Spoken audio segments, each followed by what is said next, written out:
When you die, people are going to cry and beg for you to come back. But when you do come back, they're going to start running and screaming. This is Epic Thought.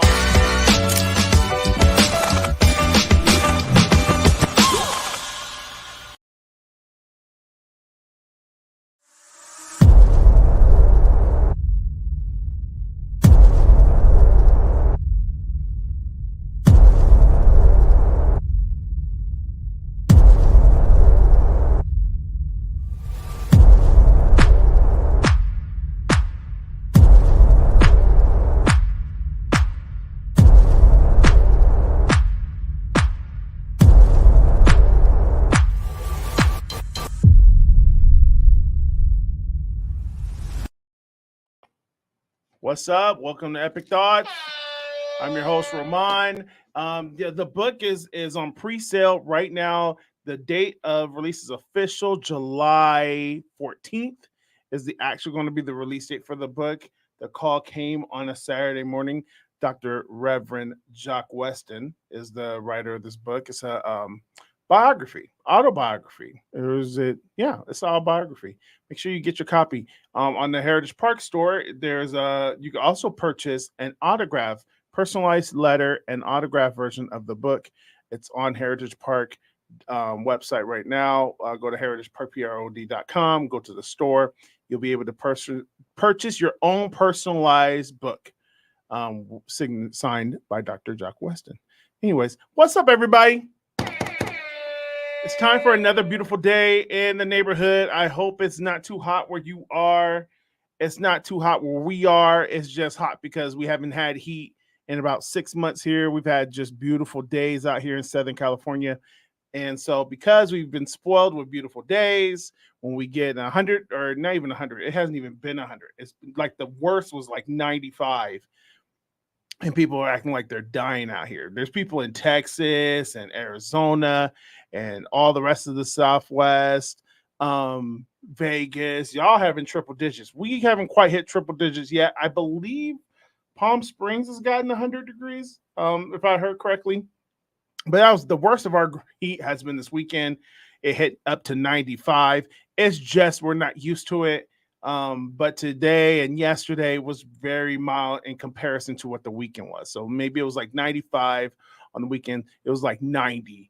And to be honest with you, it feels really good to me. I think it feels good. You can't beat Southern California weather. It's just classically good.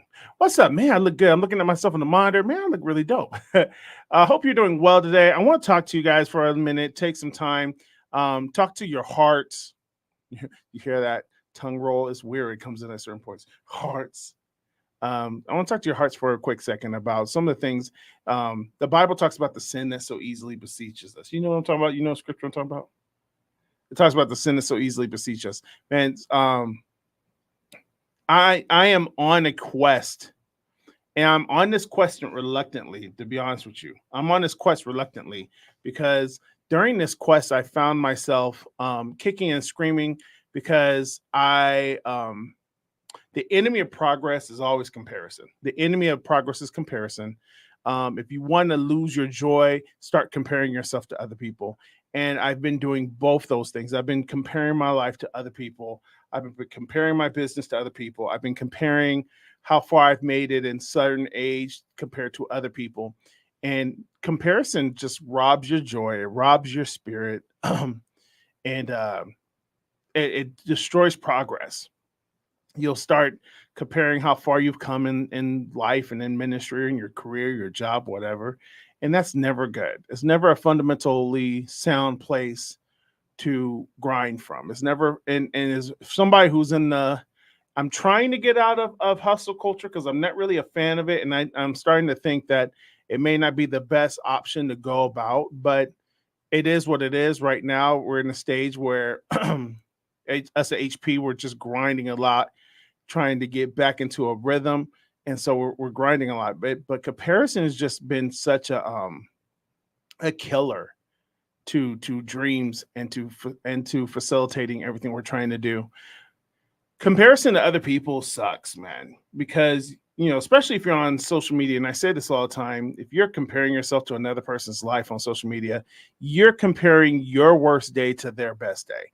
And even their best day could honestly be a lie. Like they're giving you the highlight reel of their life. And one thing I've learned about highlight reels is that's all they are, is just highlight reels. I follow a couple pages that are sports pages, and I find it so funny when I used to watch social media for the highlight reels, and they'll show me a highlight reel of LeBron dunking on somebody, and I'm like, man, they must have beat the Jazz. And then I go on the TV and realize they didn't. They just pull up LeBron highlights because they know we like LeBron highlights, but he lost the game.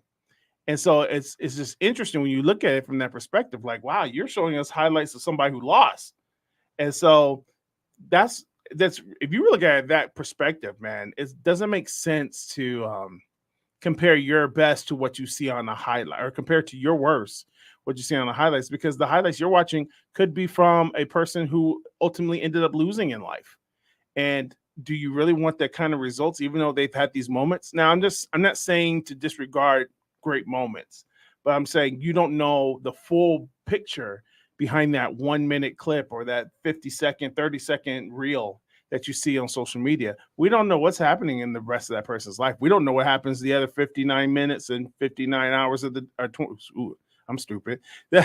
59, yeah, what is it? 23 hours and 58 minutes of the day. We don't know what's happening to them. We don't know what's happening in their world. They probably, and I don't know how many people unalive themselves because they, from the outside, how many times have we seen this? Where even in our own personal lives, we see somebody who looks okay. They look happy. They look refreshed. They look joyful. They look like they got everything taken care of. Everything's going well for them. And then we find out that they unalive themselves. Those are just, it's always baffling to me when you see those stories and you're like, wow, that person did that to themselves. They just seem so happy. So that's why it's very important that you don't play the comparison game, because you don't know what's on the other side of that other screen.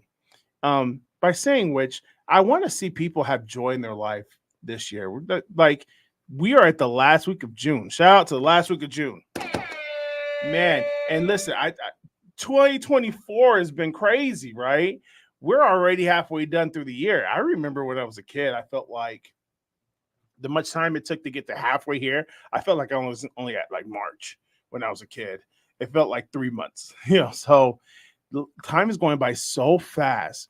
And you're, like what Ferris Bueller said, life moves pretty fast. And if you don't stop and notice it, you'll miss it. And so sometimes you just have to kind of like get off the social media scrolling. The doom scrolling is what people call it. You have to stop doom scrolling, find out what your purpose is, or go back to your love, what you're passionate about. And it's a different time. We live in a different time than when I was younger.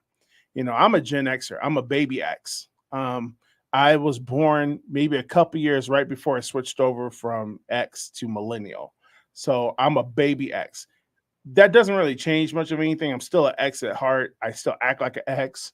I still think like one. But I understand millennials a little bit more. But I'm basically a baby X. I'm one of the babies of Gen X. So with that being said, I know what life used to be like, and how I think for Gen Xers, we're the ones that kind of questioned the idea that life was over at 30 or life was over at 35. You couldn't really attempt to do new things.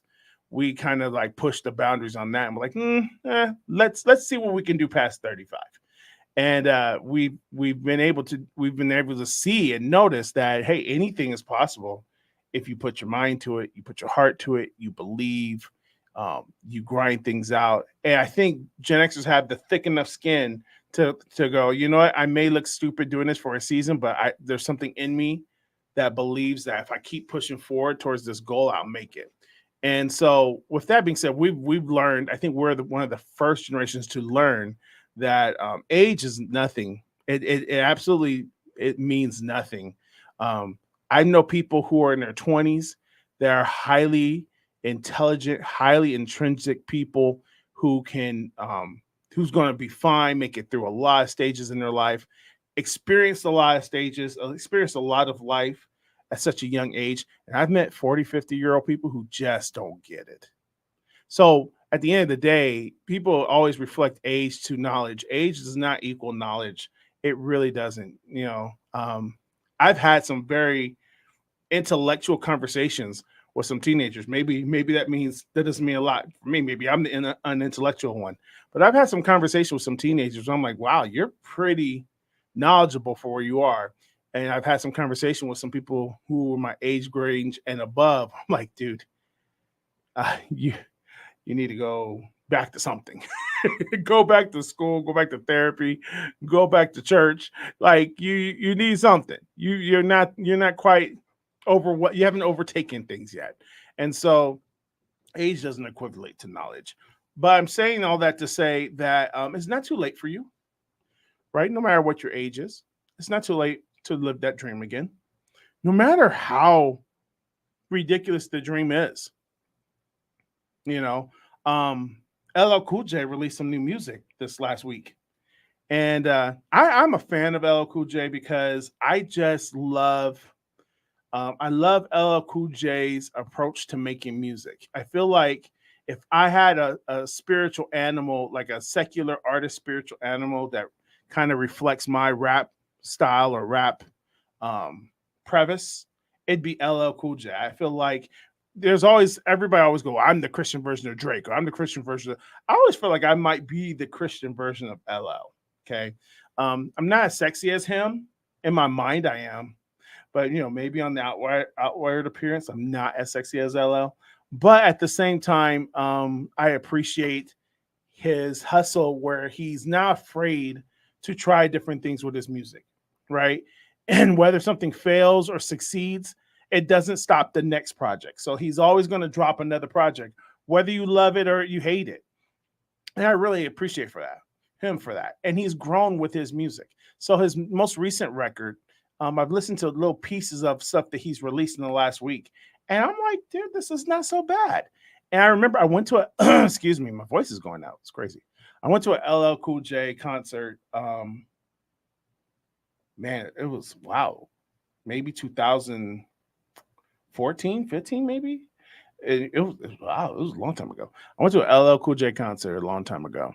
And, the crowd was hype, man. It was a fun concert, fun show. And it was in LA, and he's rocking the mic, and there's thousands of people. It was at the fairgrounds, but it wasn't a fair concert, if that makes sense. So he, LA's there representing. It was LL Cool J and Salt and Pepper. Fun show. And Salt and Pepper did their thing, and then here comes the LL, and he does his thing, and people are enjoying it. They're just like, yeah, all right. And he introduces some new music, and it didn't go well. Okay, it didn't. Like he performed some of his new stuff, and you could tell the crowd was like, okay, but they weren't really feeling it. But I remember he said something before he performed the song, and he said to the crowd, inspiration has no expiration date. And I thought that was really cool. Creativity, that's what he said. Creativity has no expiration date. And he was like, wherever you are, you can still create. You could still create.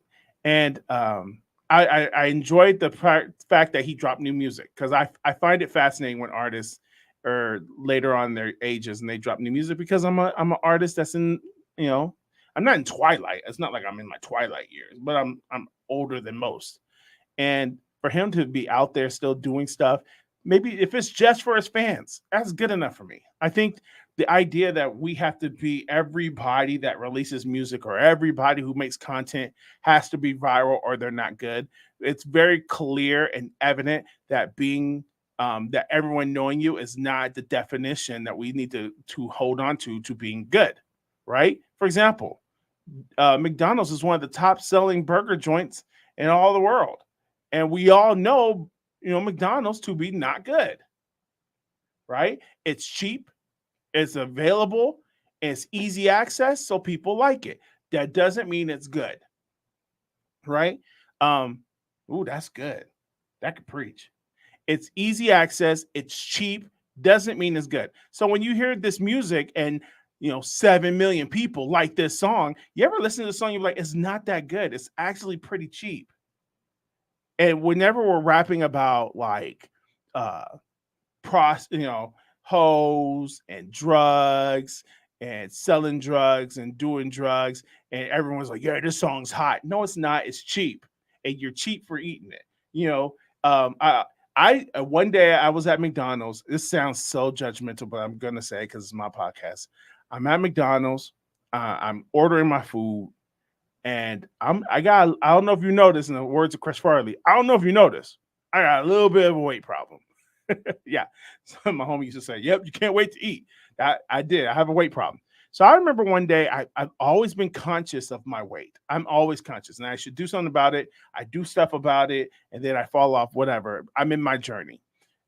I go to McDonald's. This is not recently, but I go to McDonald's. This is one of the last times I went, and I went to order food because it was a convenient place. It was quick, and I can get it real fast and real cheap. So I go in there, I order my food. And I remember standing in line or standing in the, you order your food. And if you're taking it to go, you like stand in the lobby area until they call your number out. So I'm standing there and I'm waiting for them to call my number out. And I'm looking around and I'm noticing that everybody at McDonald's at this particular moment is in the same boat I am when it comes to physicality. Like they ain't got it. And I started sitting here and thinking to myself, I don't see a lot of fit people or a lot of healthy people eating McDonald's. And that hit my head like, I'm doing what people do when they look like me. I need to start doing and start eating what people I want to look like are eating. And this is not comparison. This is just like, I don't want this body no more. I want to take decisions. But then it affects the people who have the body that I want, would they pick this food? And I literally said, man, this is going to be the last time I've eaten McDonald's. And it's continued. Like it's continued to, I don't eat a lot of fast food anymore because one, it's cheap. So you're getting what you're paying for.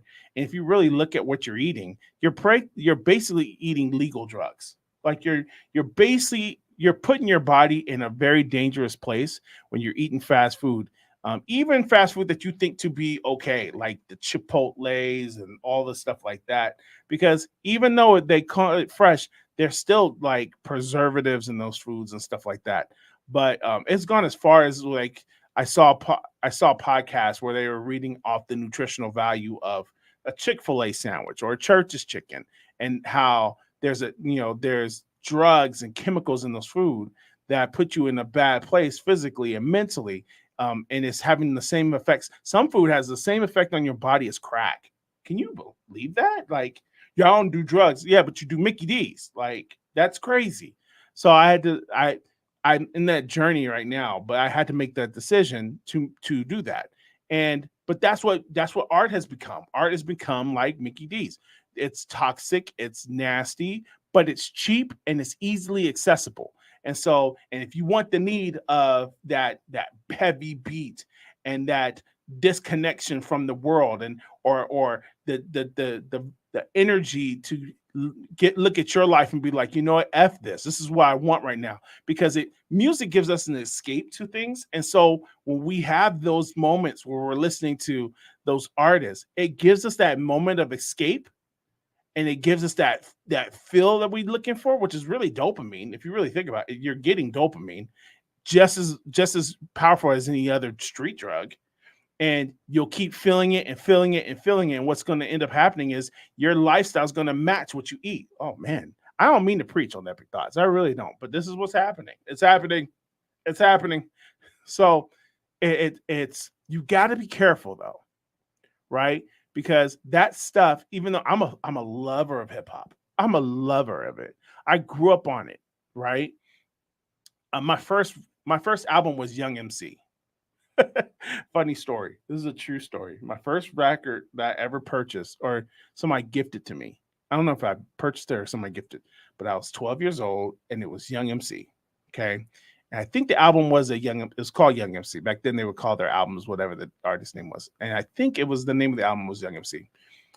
anyways, if y'all don't know Young MC, go look it up online. He's got Bust a Move, which is one of the, I think is Bust a Move was one of the classics of the hip hop of where it's at today. It goes down as a hip hop classic, Bust a Move. And great album.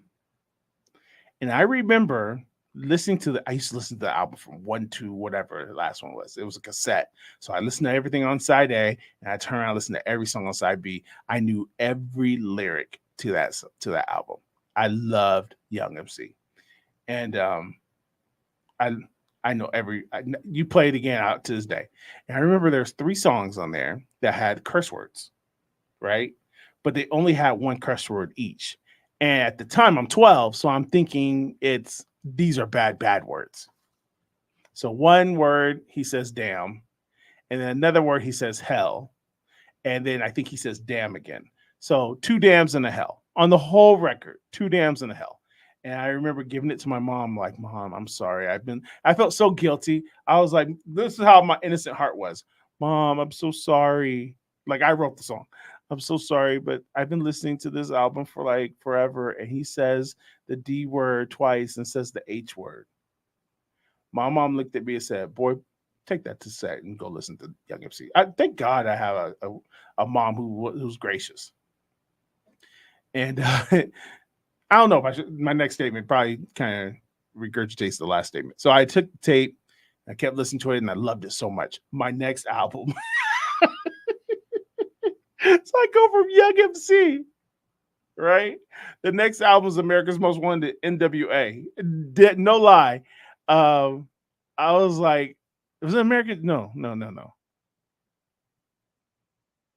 I think it was America's Most Wanted. Not America's Most Wanted.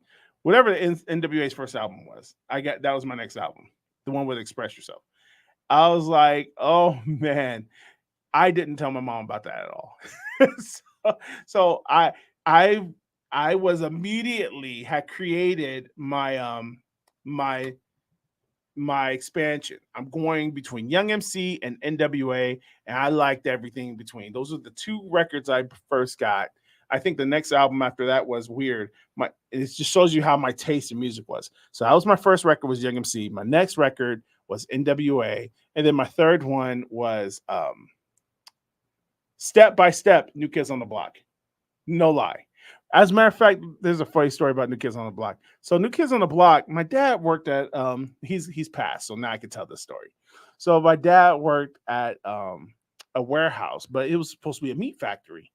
And he would always bring us some stuff, like stuff that wasn't, he worked for Vons, he was a meat packer, but he would bring home things that necessarily aren't part of something you would see in a grocery store. And so one day, and sometimes he was bringing home stuff, and my mom was like, where did this stuff come from? And I never got it because I was a kid. My dad would say, oh, it fell off a truck.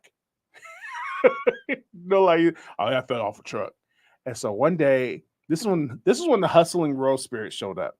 He brings home a box, and inside this box was like 50 copies of New Kids on the Block Step by Step, like 5275 cassettes, wrapped in saran wrap, or they had that plastic on it. And I remember like, oh my gosh, because I remember it came. My dad brought it home. He'd always bring stuff home for us. And sometimes it'd be like Christmas. It'd be sitting there in the living room with our names on it. So we would always be like Christmas in July. He'd always have something for us. So he came home with stuff that fell off a truck all the time. And so Transformers before they came out. So this NSYNC cassette was before the album was released. And the only reason I knew that is because the radio stations were talking about, man, we're 21 days away from NSYNC's new album, Step by Step. And I'm holding it in my hand. My 12-year-old mind goes, this gotta be worth something. And so I took those tapes, I pushed them, I sold them for only $5 a pop. I was 12, and it was what, 89, 88. I went to my elementary school, 6th grade. I was slanging. You hear me? I was slanging New Kids on the Block cassette tapes. And They were in my backpack. They were in my pocket. We had the desk with the cubby that was inside of it. So I had people leaning over to me in class. So, yeah, you have new kids on the block? And I'm slinging it. Yep, I got the step by step. Selling it, man. I made so much money. Well, in a 12-year-old's mind, still if you think about it, if I had 50 copies and I was selling them at $5 a piece, that's $250. Can you imagine being 12 and 89, you making you had $250? I was slinging. It was crazy. It was, and it, look, life hasn't been the same since. And that was my third album because I kept one for myself because I like the New Kids on the Block. Step by step, ooh, baby. Yeah, that was hilarious. And then my fourth album, and they were all in the same year. This was all the same year. Then my fourth album was Forever Your Girl, Paula Abdul. Oh, man, I love me some Paula Abdul. I think that was my sister's record, but I took it from her. Yeah, it was my sister's record, but I took it from her. So those are the 4 albums. Those are the first 4 albums that shaped Rohmon's musical taste. And so it's crazy. But I said all that to say that's where I was, I've been in love of music since then, especially hip hop and R&B and pop. I've loved it for so long, since as long as I can remember. So growing up in that, and even today, still love it, still give it a chance, but it gets to a point where you're trying to work out different things out of your life, and you start realizing, just like with food, your diet is become trash. Your physical diet is trash. Like I used to love Cane's.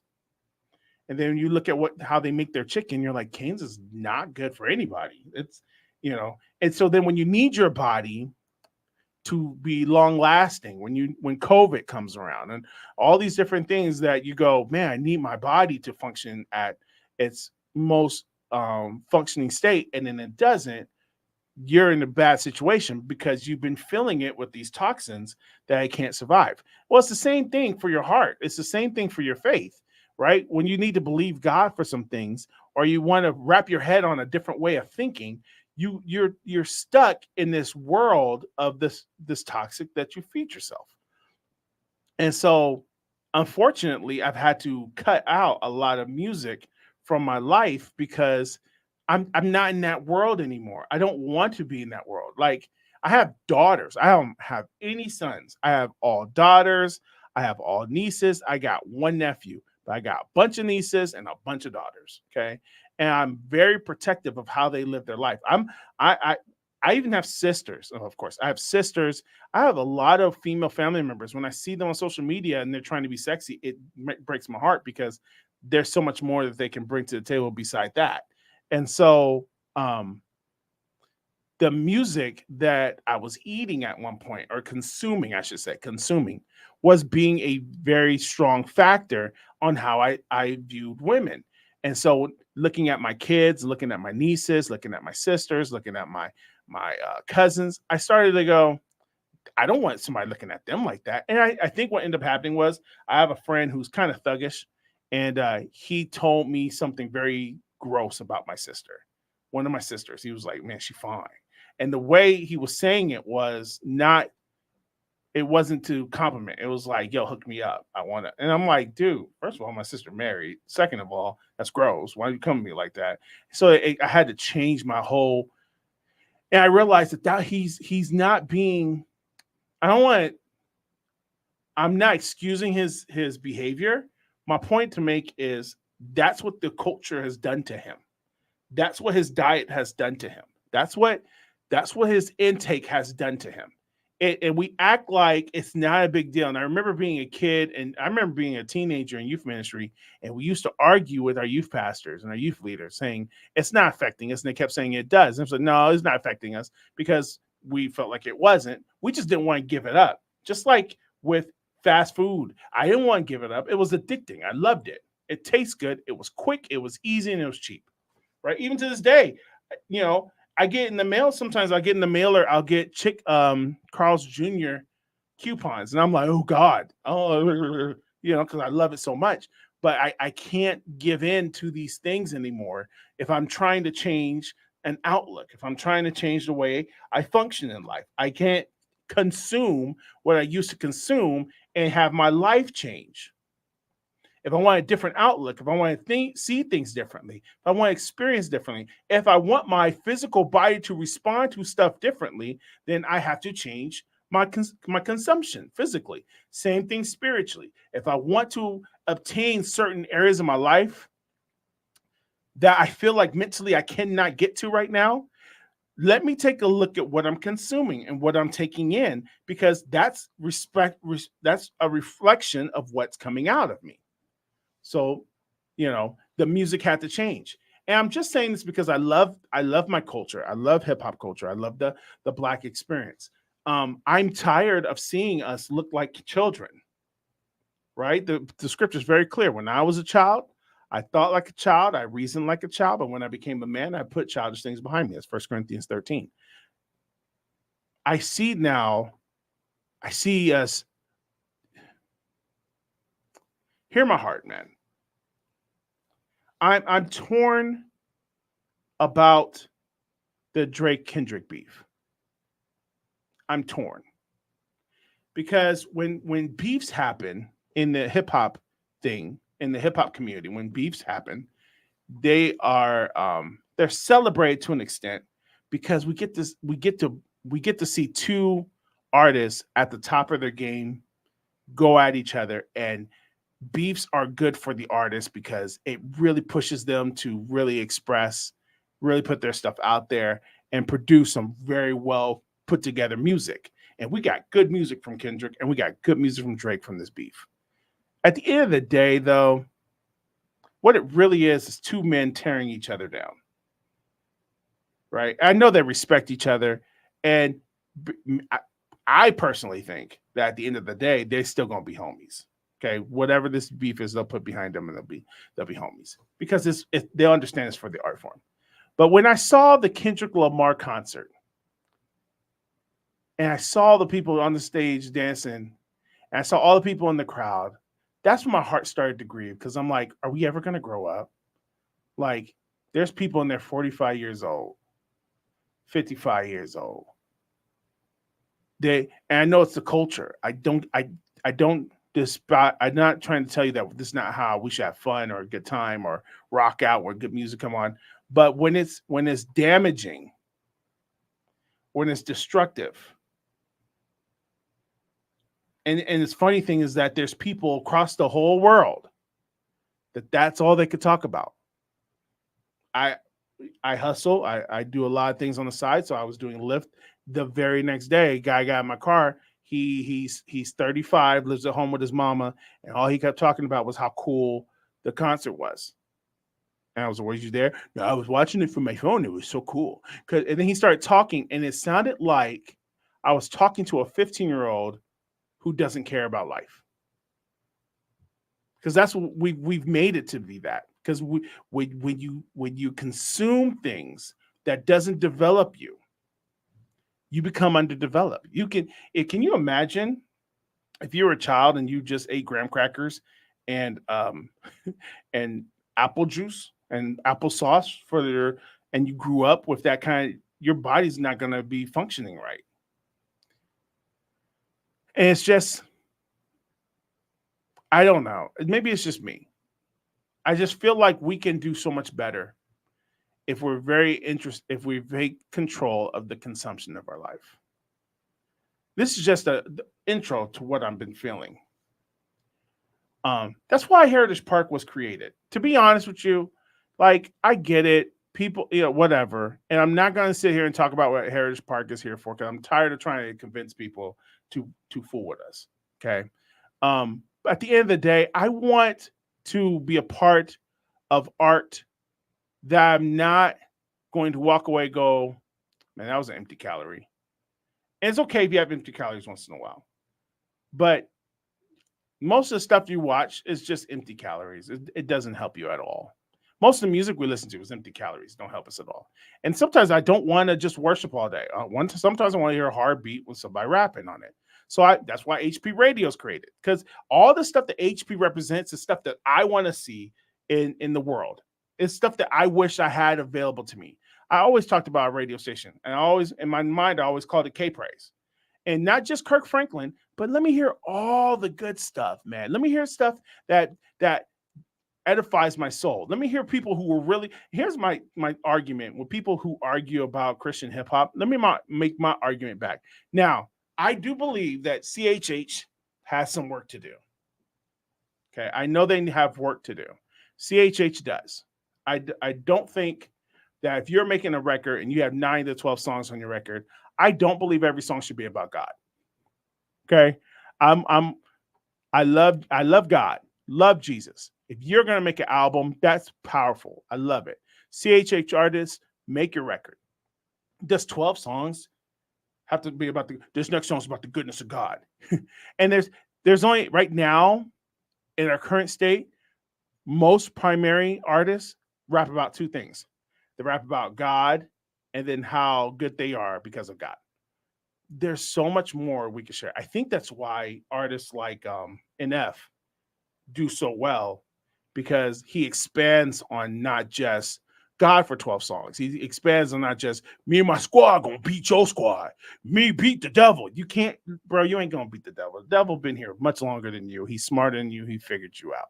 So it's not even, that's why we need God. So the problem is we think we can take Satan on head on because he's evil and we're good. We're not good.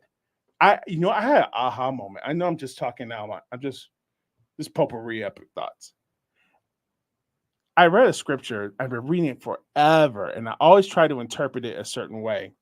And then I realized an interpretation I never thought about. Somebody came to Jesus and told him, "Good teacher," and I had to ask him a question, and he said, "Good teacher." And Jesus responded and said, "Why do you call me good? Nobody's good but God." And for the longest time, I had a different interpretation of that. And now I realize this statement is simple. You're calling me good, teacher. Nobody's good but God. He's not saying that he's not good, but in relationship to God, nobody's good, which is why we needed the sacrifice of Jesus, because nobody's good. So when we start talking about how good we are and me and my squad come through, they say the millennials are leaving God. You really need to see the squad. I'm tired of you talking about your squad. I'm tired of that mess. I'm just a grown person wanting grown music. I guess that's what it is. I'm just a grown dude wanting grown music. And, when I was a child, I thought like a child. I reasoned like a child. But when I became a man, I put childish things behind me. And so you can your music is good. Don't hear me out. Hear me out. I'm not crapping on your music. I just say we need more. That's why if you are LL Cool J type vibe person, we need your music. Like, I want the Truth to make more records. Man, the Truth was clean, bro. I need Ruslan to make more records. I need Belief to make some more records. I know you guys got your other stuff going on, which is, I respect it and keep doing it. But man, we need another Breaks album. Can we get a Breaks album? Can you imagine a 2024 The Breaks album? Sheesh. Anyways, I digress. What was I saying? I have saying a lot. You doesn't talk at all. There is somebody over there. One day we'll bring him in there. He just sits his name is Izzy. You good, Izzy? All right. Sometimes Rice is in there. Sometimes he'll talk back. Sometimes another person's there who doesn't want me to say their name on camera. It's weird. But yeah, that's how people are. But your intake's got to be different, man. If you want a different outtake, you got to change your intake. It's simple as that. If you want a healthy life, you got to have a healthy intake. You have to have a healthy diet. And so the Kendrick Lamar and Drake beef was good for hip hop, but at the end of the day, I don't like, I'm one of the people, I don't want people's business on blast. I don't like when people put other people's business on blast. And listen, if what Kendrick says about Drake is true to certain extents, if what he says is true, dude, he's breaking the law. And we need to, like I said last week about Robert Morris, we need to handle that from sending that nigga to jail. Ooh, sorry. Sending that dude to jail. I'm trying to cut that out of my life too. But see, my intake it's in my intake, right? It's in my intake, so it's in my outtake. So I gotta change my intake. So Malcolm Jamal Warner posted that post. Did you see the post? You did? And he's like, we need a motorarium. Motorarium? Yeah, I said that right. Anyways, so we had to change our intake. Now, I talked about music. I talked about food. I talked about culture. Let's talk about one more thing before we get out of here. Your intake changes your outtake. Men, women too, because it used to be just like a mostly a predominantly men thing, and I think it might still be a predominantly men thing, but women on rise on this too. You gotta stop it with the porn. You gotta kill it. You gotta kill it with the OnlyFans. Like you, it's killing you. It's killing you. These OnlyFans models, they're killing us. They are sucking confidence out of you as a man. It's destroying you. It's costing you more than you're willing to give. And it's for a lot of you, it's an addiction. It's an addiction. And it's almost at the same time, I know like there's a lot of OnlyFans out there. And unfortunately, I'm friends with a couple of them. And I've let them know how I feel about their choices. I've had to stop following them because their Instagram page is dedicated to get you to go to their OnlyFans. So I'm not trying to see the person I had coffee with. I'm not trying to see them in a skimpy bikini. That's not what I want in life. Again, my intake would affect my outtake. So if I'm seeing my homies that I have access to being half naked, the next time I meet them, my brain's going to want an outtake of the intake. And so now my conversation has changed. And we're no longer talking about, why the Clippers are better than the Lakers, because that's the conversation we had last time. It's going to be about, oh, well, what do you do? You know what I'm saying? And I'm putting myself in a position in a place that I don't want to be. So I keep them at a distance.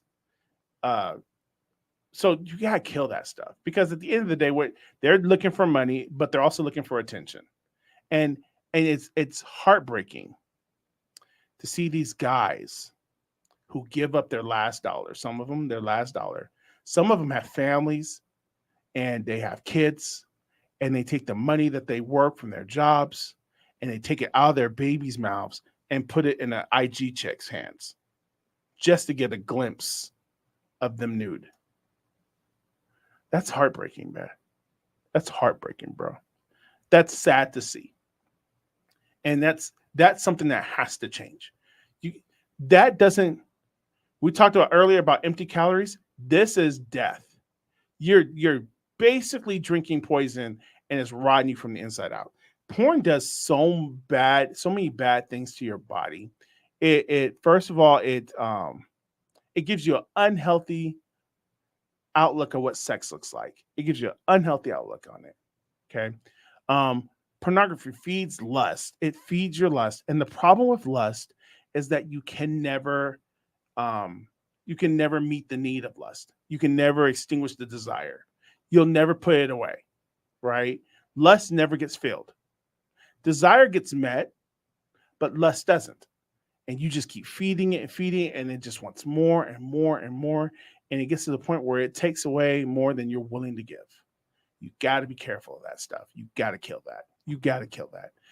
These IG girls or these OnlyFans chicks, and it's like I said before, it's not just the men now. Women are getting attached to it because they're looking at it for pleasure. They're looking for it for companionship. They look for it because it entices them. And I honestly starting to think at one point, I feel like there was kind of a separation because you can listen to music, you can watch music, and they weren't really there was sex involved in our music, but it wasn't overt like that.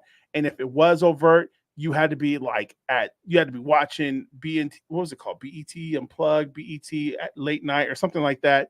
You had to watch it after 1:00 in the morning. Then they had the cringy videos where it's like, yo, that was Tip Drill. Remember Tip Drill by Nelly? They wouldn't show that on the regular show. They wouldn't show it on TRL. It was late night, like 2:00 in the morning. You had to watch it. Now it's so relevant. They're so connected. It's almost like, yeah, I do OnlyFans and I got album. Because that's what it's like. It's like the music video is part of the OnlyFans collection. And so you're just like, oh my gosh, there's no separation now. They're all together. So now women are involved with it just as much as the men are. If not the same, they are into it. It's not healthy. And it never ends. It pulls you down the cycle. Because then it gets to the point where, the videos don't cut it no more. The phone doesn't cut it no more. Now you gotta go somewhere. You find yourself in the clubs. And then the club doesn't fit no more because now you have to have the experience. So now you're looking at escorts. And then escorts, it doesn't work anymore. So you're doing more stuff. You're spending more of your resources. And we have a system that's so jacked up. You get arrested, you get caught soliciting on either end, whether you're a John or a provider, you're going to do time. If you keep doing this, you're going to do time. And does this thing go away while you're in jail? No. As a matter of fact, it gets harder. And then you look at other things to relieve yourself. It's just you're putting yourself in a situation where you don't want to be, and you won't be able to get out of it. You gotta be careful, man. As a matter of fact, if you ask me, I would cut ties of it immediately. And this is something that lust is a thing that you don't want to play with. You don't want to play with. We know it grieves the Father's heart, but you're also posting images. You're making images of other people's daughters, of other people's sisters, other people's mothers. There's mothers now who do OnlyFans. It's crazy. Mothers. And I had a conversation with Carla, and our world is so perverted. It's so perverted. Like we were talking about this yesterday and the last couple of days. The world we live in is so perverted. You used to be, you hide perverts. You used to hide perversion. Now you're proud to be a pervert. They celebrate you for being a pervert. There's no shame in it. And I'm not saying we should shame it, but you shouldn't be a pervert, right? And they said that the most watched, because porn has themes, and they said the most watched theme in pornography now is women who act like young women, who act like teenagers. So they'll do things like, it's like she's playing a stepdaughter or a little sister. And they'll be like teenager, but it's very clear that they're a young version of themselves. They dress in pigtails. They dressed in little skirts that like the schoolhouse kids would wear. It's disgusting. It's disgusting. And I personally there's certain things that piss me off. And I said this last week. I get pissed when people hurt kids or sexually molest kids and women. I'm that no way. That gets no play in my world. And so to see these things on that these are, think about it. You have fetishes of people wanting to hang or want to do things to young kids or young adults who are under the age of 18, under consent. That's just disgusting. It's disgusting. And there's no God in that. That's from the pit.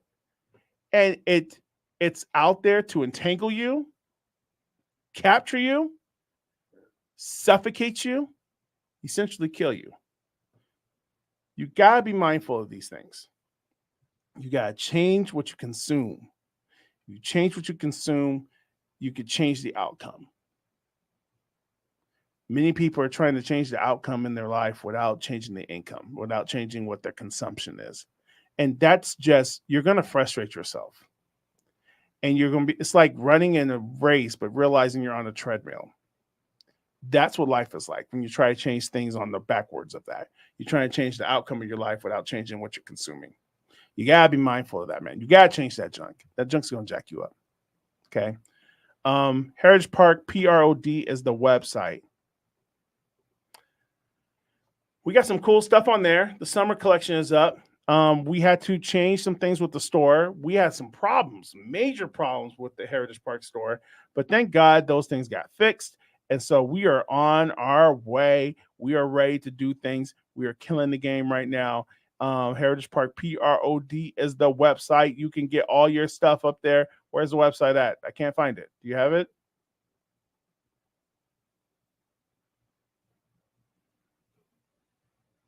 There we go. The store is now open. Go in the store, get your summer collection, and it'll get to you pretty soon. We got some new books out there. Working on a new Heritage Park book. It's called Delusional. New album. We're not going to release the name of the album yet, but there may be a single coming out in the next 21 days. Woohoo! I'm so excited. Anyways, also, my man's book. The call came on a Saturday morning. It's hitting stores July 14th. I know the commercial said May. We had to push it back for some reasons, but July 14th, the call came on a Saturday morning, is going to be available. You can actually pre-order it today on Amazon. On the call came on a Saturday morning. We're going to play the commercial as we go out, but get your copy, bro. We got a lot of stuff going on with that book. Thank you, Dr. Weston, for letting us promote your book on Epic Thoughts. And thank you, all of you guys. And thank you for people who are watching me on Cross TV. You guys are killing it, man. You guys are really sharing our Epic Thoughts episodes and getting them out, man. So God bless you. I hope you're doing well wherever you're watching it from, which is broadcast, I heard, all over the world. So to our new Cross TV family, God bless you. If you're listening to us on Apple, make sure you make a preview. Make sure you make a review. Give me some 5 stars, and so that we can get some other people, so we can share this good news to all the people around the world. All right. God bless you guys. Take care. I hope you have a great week. Stay blessed, and we'll see you next week.